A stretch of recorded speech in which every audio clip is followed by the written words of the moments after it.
Assalamualaikum warahmatullahi wabarakatuh. Kami dari kelompok 5 dengan saya Maybi Rapita Deani. Saya Natasha Dwi Ramadhani. Saya Zahra Rehana Aziza. Saya Delia Tifah. Sebelumnya terima kasih kepada Ibu Dr. Sri Hastuti Nur MPD dan Ibu Mela Triana SPD MPD yang telah memberikan kesempatan kepada kelompok kami untuk memaparkan hasil diskusi kami tentang variabel penelitian. Baik, yang pertama akan dijelaskan oleh rekan saya. Baik, yang pertama adalah pengertian variabel. Variabel secara sederhana dapat diartikan ciri dari individu, objek, gejala, peristiwa yang dapat diukur secara kuantitatif ataupun kualitatif. Variabel juga dapat dikatakan sebagai kondisi-kondisi atau karakteristik-karakteristik yang oleh pengeksperimen dimanipulasikan atau dikontrol atau diobservasi. Kemudian, secara teoritis, variabel dapat didefinisikan sebagai atribut seseorang atau objek yang mempunyai variasi antara satu orang dengan yang lain atau satu objek dengan objek yang lain. Variabel juga dapat merupakan atribut dari bidang keilmuan atau kegiatan tertentu. Tinggi, berat badan, sikap, motivasi, dan lain-lain merupakan atribut dari setiap orang. Berat, ukuran, bentuk, dan warna merupakan atribut-atribut dari suatu objek. Dinamakan variabel karena ada variansinya. Misalnya berat badan, dikatakan variabel karena berat badan sekelompok orang berbeda-beda atau bervariasi antara satu orang dengan yang lain. Kerlinger menyatakan bahwa variabel adalah konstruk atau sifat yang akan dipelajari, misalnya tingkat aspirasi, penghasilan, status sosial, pendidikan, dan lain-lain. Selanjutnya, Kidir menyatakan bahwa variabel adalah suatu kualitas di mana peneliti mempelajari dan menarik kesimpulan darinya.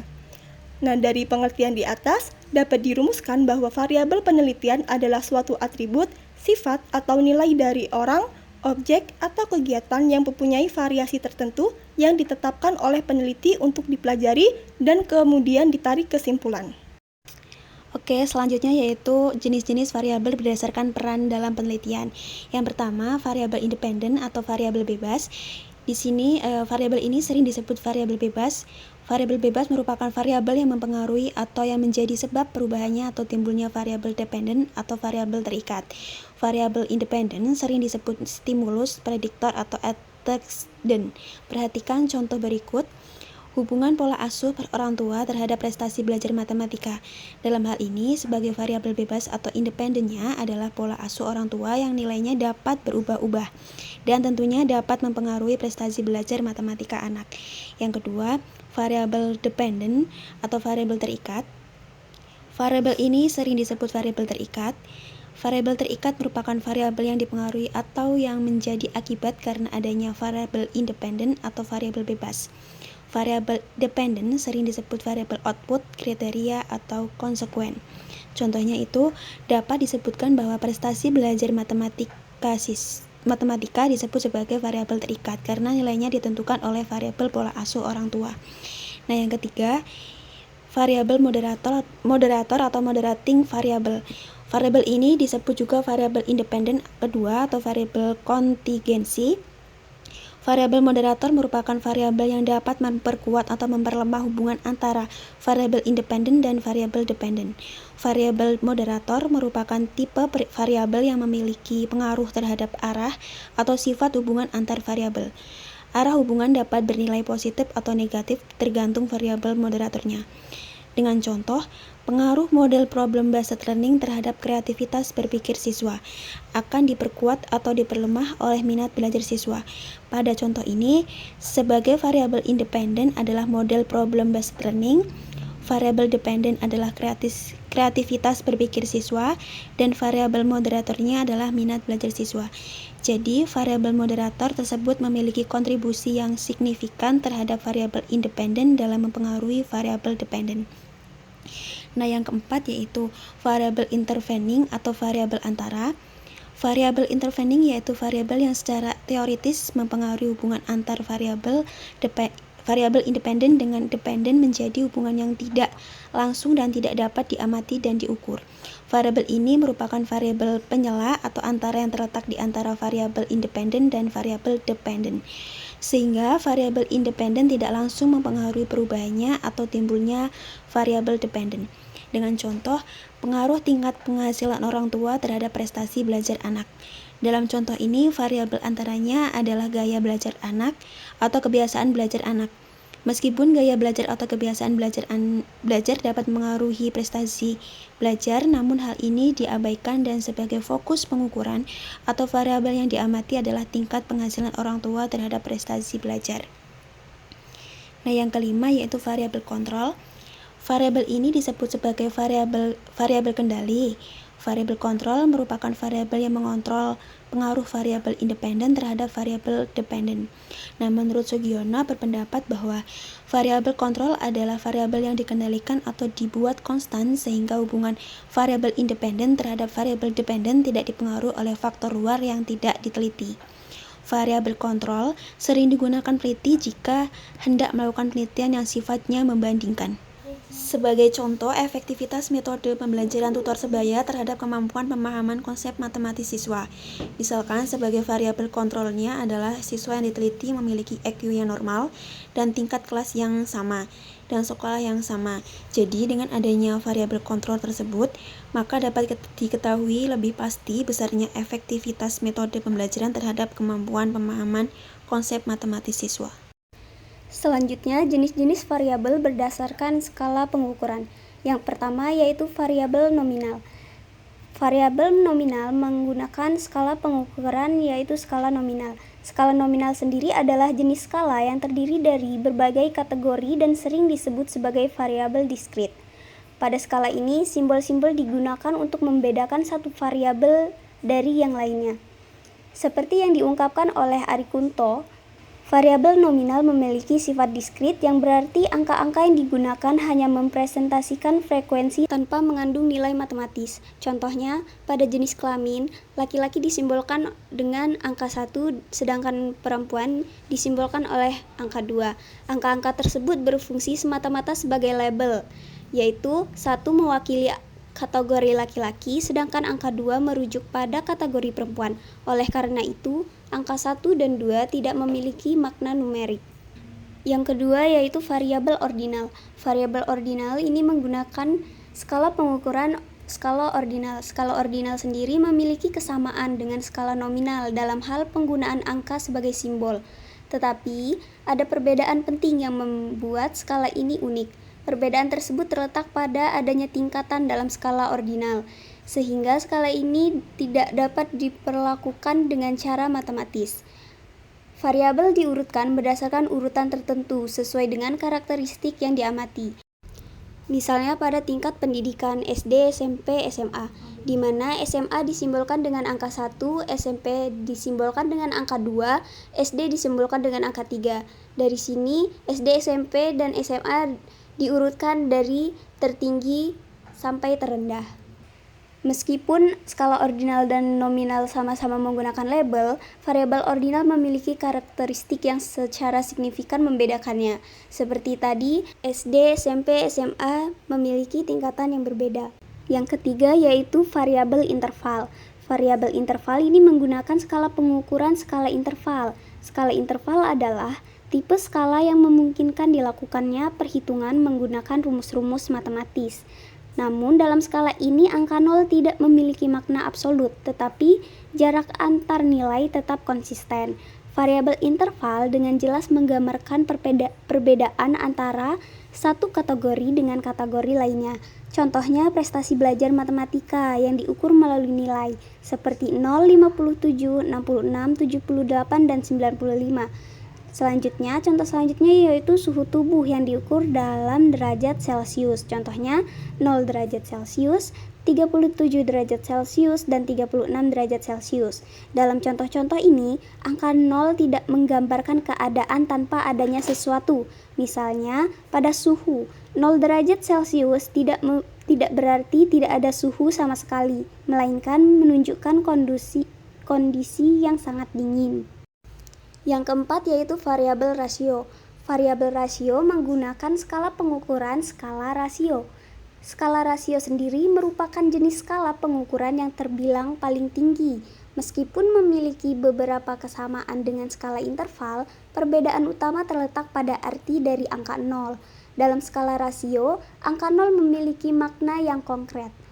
Variabel rasio terdiri dari nilai-nilai yang teratur dengan jarak yang sama, sehingga setiap kategori dapat diukur dari titik awal yang seragam. Contohnya, yaitu berat badan yang diukur dalam kilogram, seperti 30 kg, 20 kg, 50 kg, dan lain-lain. Selanjutnya, tinggi badan yang dinyatakan dalam sentimeter.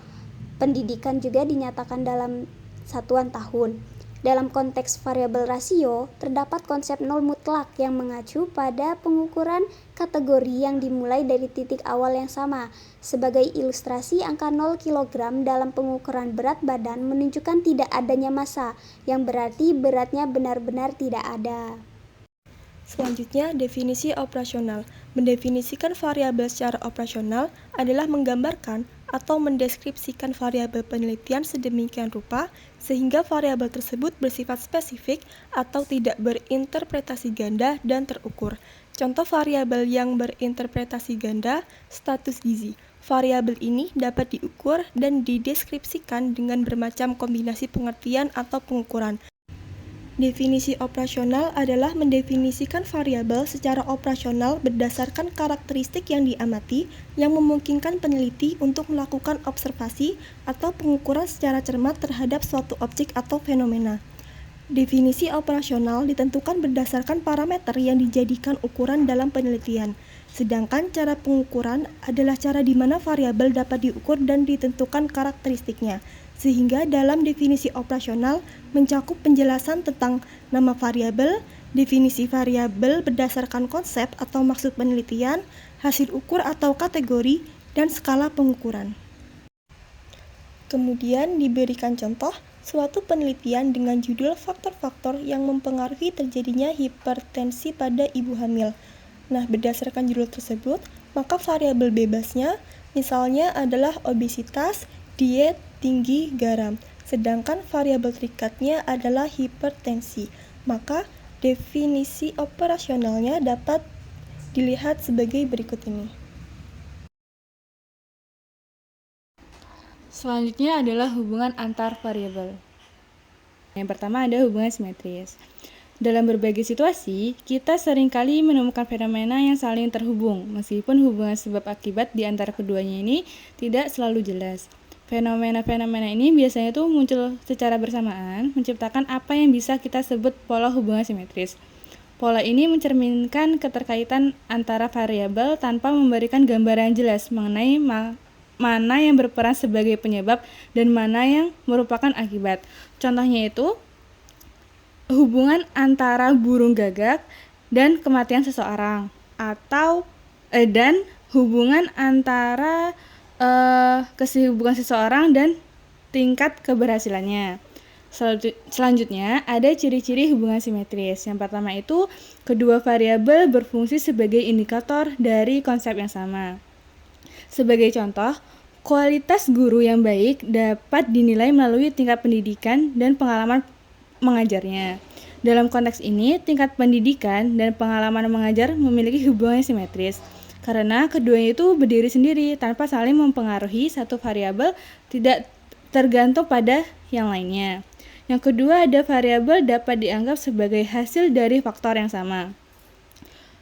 Misalnya, ujian seleksi masuk perguruan tinggi yang ketat dapat menyebabkan banyak calon mahasiswa gagal. Tetapi di sisi lain itu, ujian tersebut juga berpotensi meningkatkan prestasi mahasiswa. Nah, hubungan ini tuh bersifat simetris karena tidak ada keterkaitan langsung antara calon mahasiswa yang tidak lulus dan peningkatan prestasi mereka yang berhasil. Yang ketiga, ada kedua variabel menunjukkan adanya hubungan fungsional. Contohnya, kekuasaan berkaitan dengan tugas dan tanggung jawab. Namun, tidak berarti bahwa kekuasaan itu dipengaruhi oleh tugas dan tanggung jawab.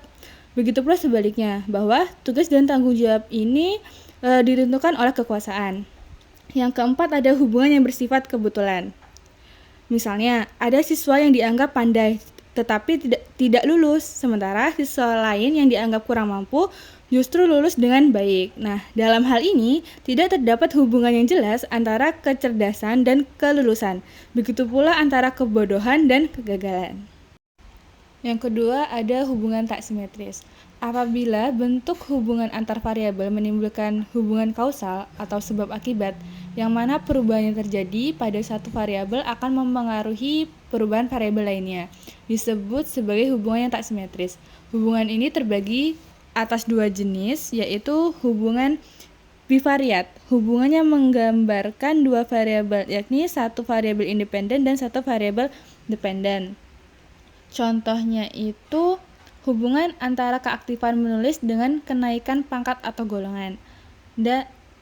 Contoh selanjutnya hubungan antara pelatihan dengan prestasi kerja.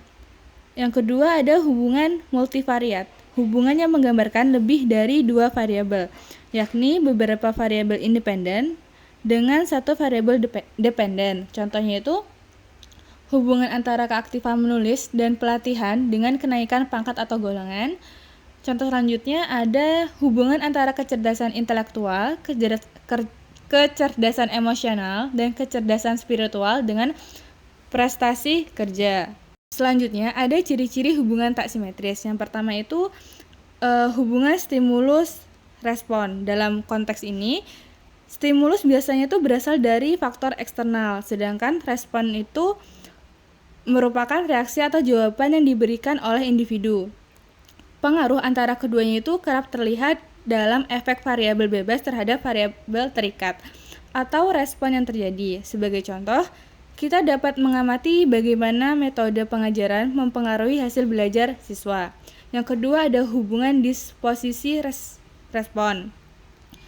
Disposisi merujuk pada kecenderungan yang telah ada dalam diri individu yang memengaruhi respon tertentu dalam situasi tertentu.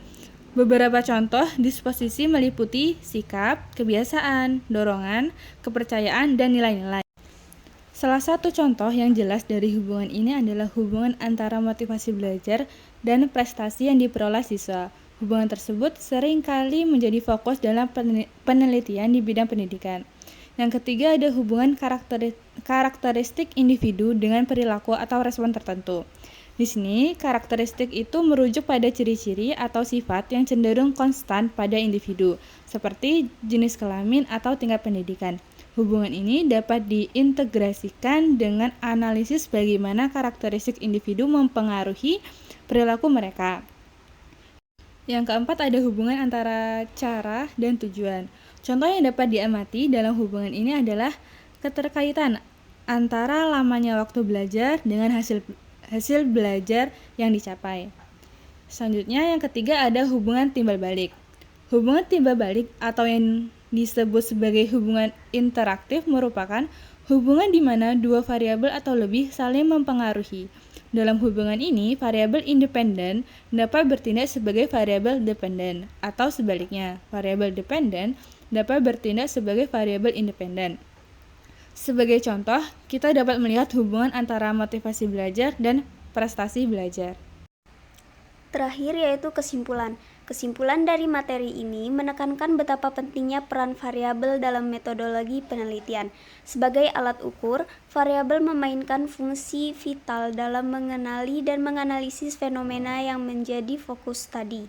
Variabel tersebut dapat dikelompokkan berdasarkan perannya, seperti variabel bebas, terikat, kontrol, moderator, dan intervening. Selain itu, klasifikasi juga dapat dilakukan berdasarkan skala pengukuran yang terdiri dari nominal, ordinal, interval, dan rasio. Untuk memastikan penelitian dilakukan secara sistematis dan terukur, sangat penting memiliki definisi operasional yang jelas. Hal ini bertujuan untuk menghindari kesalahan dalam interpretasi saat pengumpulan dan menganalisis data. Selanjutnya, hubungan antar variabel dapat bersifat simetris, asimetris, atau timbal balik. Memahami hubungan ini dengan baik adalah langkah krusial agar hasil penelitian dapat memberikan analisis yang akurat dan valid. Sekian pemaparan materi dari kami. Jika terdapat pertanyaan-pertanyaan dapat ditanyakan melalui Vkelas. Sekian, kami akhiri. Wassalamualaikum warahmatullahi wabarakatuh.